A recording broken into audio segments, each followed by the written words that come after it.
Welcome to my channel. నేను మీ శ్రీలతను. మీకు ఈరోజు నేను ఒక టిప్స్ను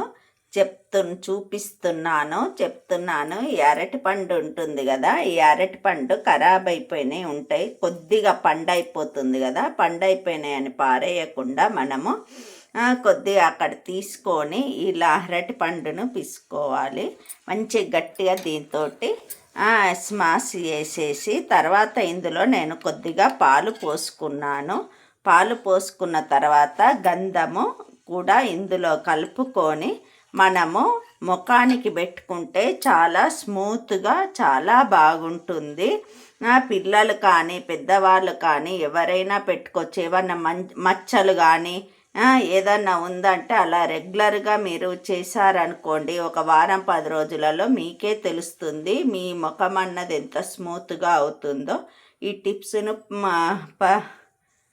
ట్రై చేయండి, సబ్స్క్రైబ్ చేయండి, షేర్ చేయండి. ధన్యవాదాలు.